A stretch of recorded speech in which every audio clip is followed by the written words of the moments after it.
I want you to imagine it. You wake up to the sound of TV static, speeches in German with an Austro-Bavarian accent. The movies, the characters look different. Something's wrong. There is a symbol on every wall, on every product. You know which one. I don't need to name it. Boots are thundering outside of your building. Orders are shouted. Pretty dystopic, isn't it? Well, this crazy world almost happened. What if National Socialist Germany won World War II? This video won't focus in the how. Many have already contemplated the possible scenarios. Britain surrenders in 1941, or if it keeps fighting, Adolf doesn't break his no-aggression pact with the Soviet Union, honoring their cooperation in the beginning of the war, and focuses on defeating Britain instead. Maybe America holds back because of being busy with the Japanese front, or Germany just doesn't spend 90% of their money in flags, maturing is realizing that Goebbels was also freaking insane. But either way, the result is the Third Reich spans from the Atlantic to the Urals. The Soviet Union is eventually defeated by both the Reich and the Japanese. America makes the last stand, but eventually falls, perhaps to a nuclear strike or puppet strings. But assuming the best possible scenario for Adolf, what happens after? This empire doesn't use rule over the new lands, it transforms them. First, the economy. In our timeline, World War II Germany was a strange hybrid. According to Adolf himself, National Socialism was neither left or right. It was its very own thing. Problem is, their ideology has been weaponized by both the socialists and capitalists against each other. The former speak about them being nationalist, having a state-controlled capitalist economy and American companies supporting them, but the Soviets and China also fit in that description. They say they weren't socialists because they were anti-communist and executed Marxist leaders, something that Stalin, Mao, Castro and Ho Chi Minh also did. But socialism doesn't imply communism. The parties of each one of these two ideologies of the interwar period were bitter rivals, a beef that got very pronounced when most of the socialist ones were pro-war, supporting the First World War, while the communist people of the time created their own party as a response to this decision. The latter called them socialists because of nationalized and state-controlled economy, mass mobilization and populism with anti-capitalist and anti-liberal rhetoric, as well as anti-communist. They had welfare programs, tax-funded mega-projects like the Autobahn, elimination of class identity, utopian visions, and the fact that page 240 of the English translation of the No-No book says, I have learned a great deal from Marxism, as I do not hesitate to admit. The whole of National Socialism is based on it. Look at the worker sports clubs, the industrial cells, the mass demonstrations, the propaganda leaflets written specially for the comprehension of the masses. National Socialism is what Marxism might have been if it could have broken its absurd and artificial ties with the democratic order.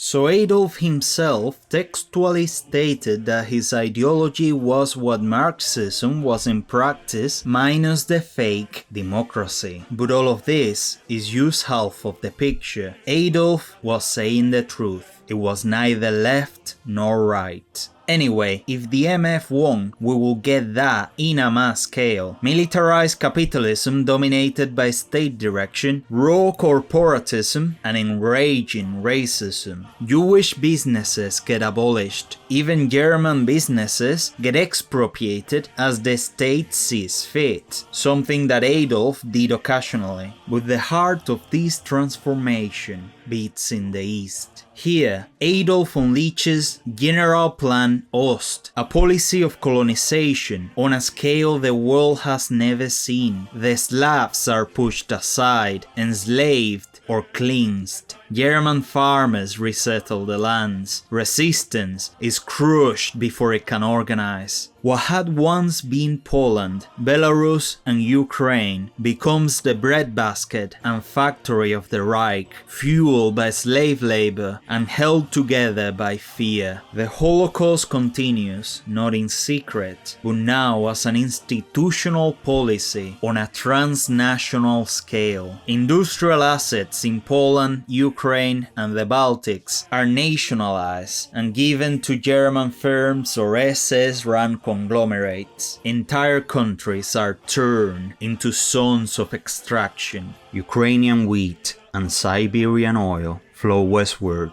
to feed the core of the Third Reich. Ideas die in silence. In the multi-continental Reich, they are hunted. Communism is eradicated. Texts, unions, any whisper of class struggle, any socialists who disagree with the state-national socialism fade into camps or ash. Liberalism gone too. There are no elections, no open debate. The press either serves the Reich or doesn't publish at all. Liberals disappear mysteriously. Libertarians vanish. Anyone who isn't on the side of the Führer is never heard of again. Political ideology is reduced to a single phrase: Reich or death. Déjà vu. Universities are purged. Art and philosophy exist only to serve the regime. Anything modern or experimental is banned as degenerate, erased as long as the Reich beats. And then there is God. The regime was uneasy about organized faith. In public, it claimed to respect the Christian churches that supported it, but in private, it prepared to destroy them. In this alternate future, faith becomes a strangle tool. The Catholic Church is fractured. The Vatican may remain, but German popes or bishops are German and get handpicked by the state. Sermons are monitored, and crosses are removed from schools and any public buildings. Protestant churches are merged into the Reich Church, nationalist, racial, and stripped of its core teachings. National Socialism, in case it wasn't yet, becomes the state religion, dressed in banners and blood. Jesus becomes an Aryan. The Old Testament gets completely changed or eliminated. But the deeper vision, some in the SS dream of removing Christianity altogether, replacing it with a mythic paganized cult of blood and soil that raises the Aryans high. In this timeline, that project continues, slowly, silently, methodically. Underground priests become resistance leaders. Worship becomes the brother of rebellion. Where does the money go? In this world, taxation doesn't serve the citizen, it serves the state. The Reich raises revenue from conquered territories, brutal levies, forced loans, and confiscated property. Local economies are drained to feed German cities. In Germany itself, tax money goes to the military-industrial complex, the SS state apparatus, propaganda ministries, mass surveillance, basically the Stasi from Eastern Germany, but with swastikas, monumental architecture projects, giant stadiums, marble towers, another autobahn maybe, gotta love going at 130 kilo-Aryans per hour, and of course a portion of the taxes go to schools, roads and public housing, only for Germans, built with their own money, actually. Social welfare exists only for them, the true Aryans. Everyone else is a number, a tool, or a threat. Come, put yourself in the shoes of a true German. You're racially pure. You salute, you wave flags, and keep your head down. You send your children to state-controlled schools. They learn human biology from textbooks explaining racial purity. History classes end at 1933. Everything after is a heroic myth. Cause it wouldn't be a good regime without some proper child indoctrination, am I right?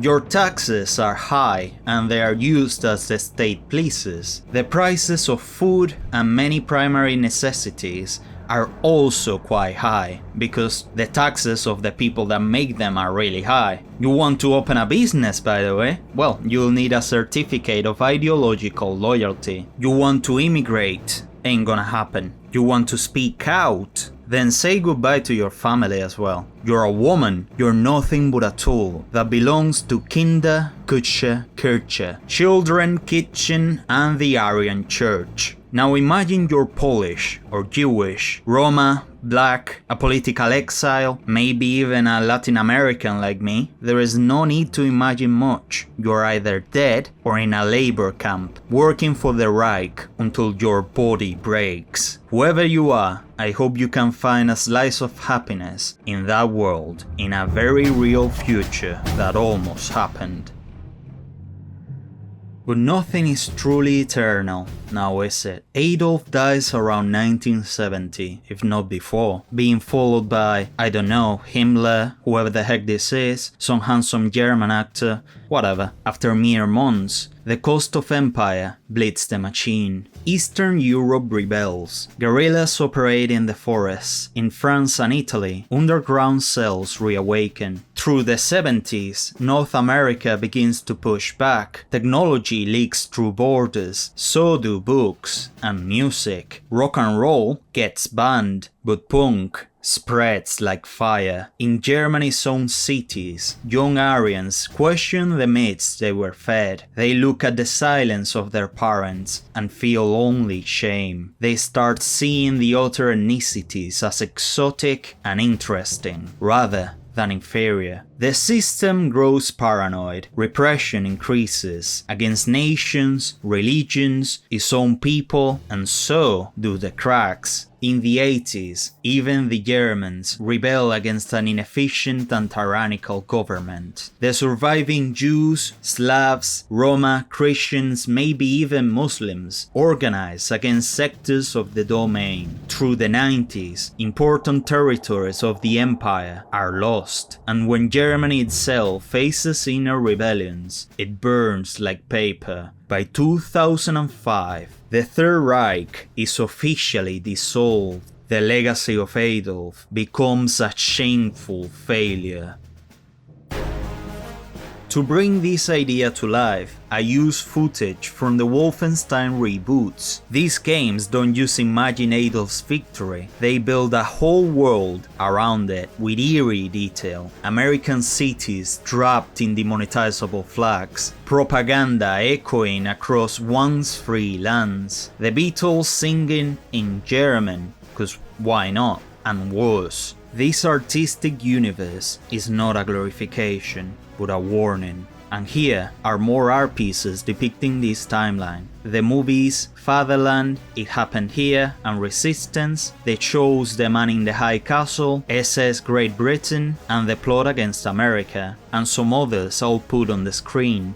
This is the world we avoided, but only barely. The idea of this dark victory reminds us that history is not automatic. Freedom isn't guaranteed. It must be defended every day by people who choose courage over comfort. The real war ended in 1945, but the cold one for a free world continues in classrooms, in books, and in the way we treat and educate each other. Alternate history is not a game, it's a warning. So when you ask, what if Germany won World War II? Picture it, feel it, and then remember why it didn't. Because Britain didn't surrender. Because America fought on two fronts. Because the Allies stormed the beaches. Men and women resisted in the forests and the underground of France, Belgium, Germany and Poland. Because the Red Army kept Stalingrad with blood. Because millions of British, Polish, Yugoslavian, American, French, Canadian and many more people made the ultimate sacrifice. Because 10 million men from the lands of the Soviet Union gave their life on the Eastern Front. Also, cause Adolf was freaking stupid, but mostly because silence didn't win. People spoke, people fought, and now we get the chance to know our own history. This video has been special to celebrate that I reached 1000 subscribers in my Spanish channel. And that's it. Subscribe, comment if you think the world would have looked different, and thank you for watching. Ciao!